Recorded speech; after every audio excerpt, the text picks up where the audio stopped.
gérer son temps c'est bien, mais quand on fait des erreurs, c'est vite moins bien. Alors peut-être que vous avez mis des choses en place pour mieux gérer votre temps, votre organisation, peut-être que vous pensiez que ça allait marcher sans souci, et le résultat, c'est que vous avez cette impression d'être comme emprisonné dans vos méthodes. Alors c'est normal. Quand on débute dans sa gestion du temps et dans son organisation, on a tendance à faire certaines erreurs. Et avec Kevin, on le voit très régulièrement chez nos coachés. Alors je vais vous présenter 6 erreurs à éviter pour gérer son temps et son organisation. Et à chaque fois, je vous donne évidemment les solutions. Allez, c'est parti. Juste une parenthèse. J'en profite pour vous demander si vous êtes abonné au podcast. Si ce n'est pas encore le cas, quand vous serez décidé de le faire, pensez à nous mettre 5 étoiles. Bienvenue dans OBT. Ici, avec Pascal, on prend la productivité à contre-courant. Pas de leçon de morale. On discute, on partage nos méthodes, nos galères aussi. Et surtout, on dézingue la culpabilité que vous balancent tous les gourous du « fais plus dors moins ».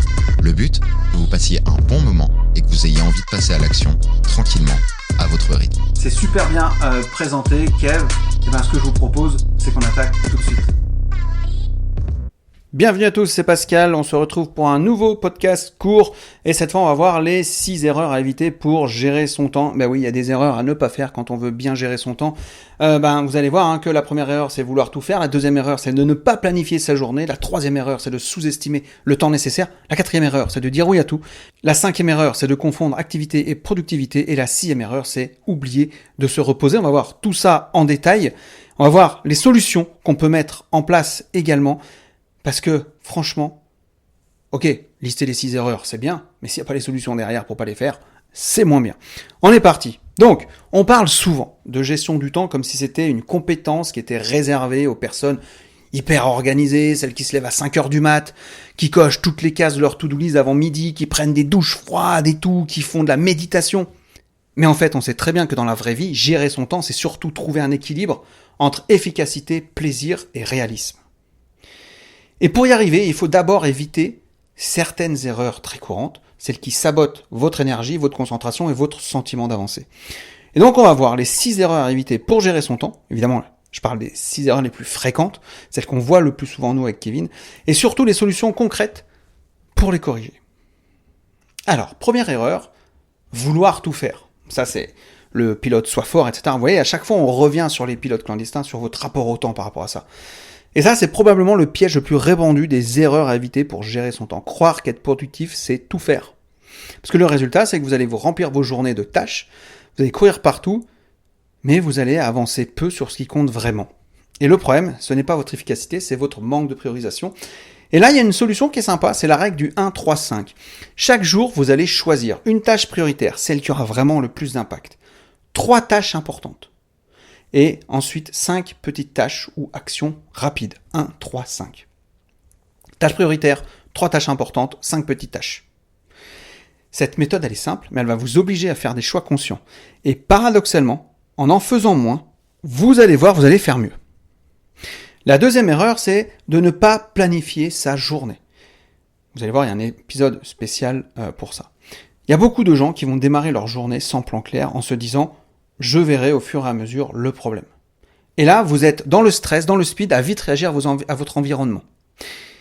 Mail, notification, urgence des autres. Et au lieu d'agir selon vos priorités, vous êtes dans le stress, vous allez agir avec ce qui vient. Donc la solution, c'est vraiment de planifier la veille.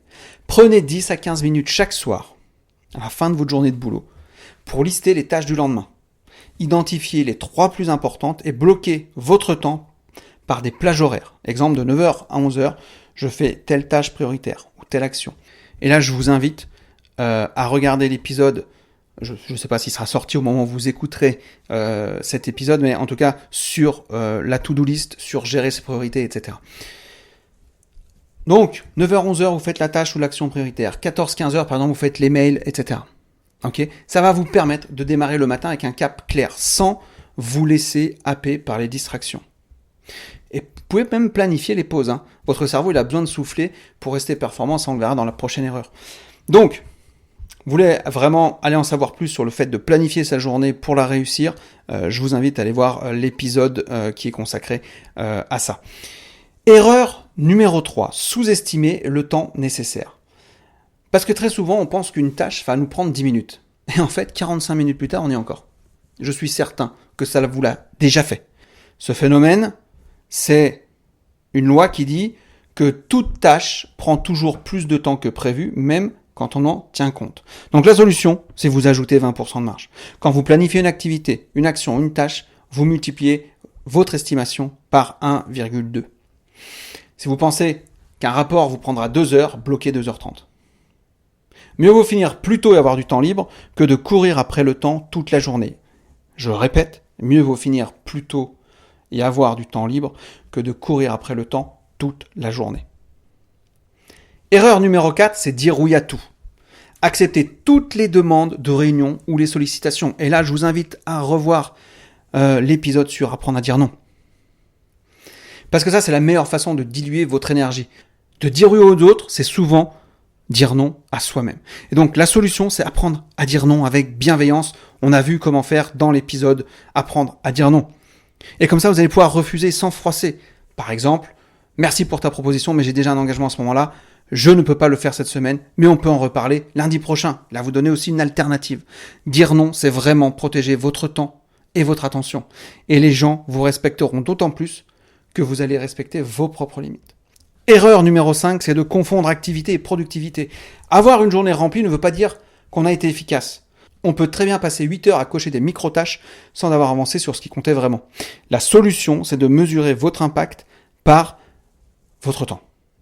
Donc demandez-vous chaque jour, qu'est-ce qui a vraiment fait avancer mes objectifs aujourd'hui ?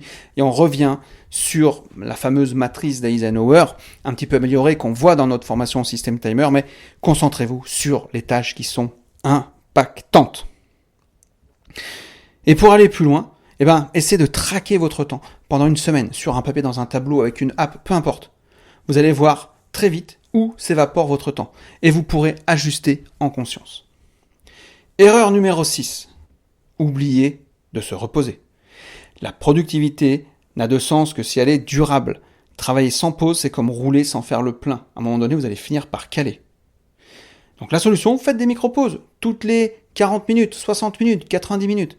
Accordez-vous 5 minutes pour marcher, vous étirez, respirez, 10 minutes sans écran, une vraie pause petit-déj, sans mail ni appel. Le nombre de fois que je vois des personnes qui mangent et qui ont le téléphone et qui voient les notifications, etc. Non.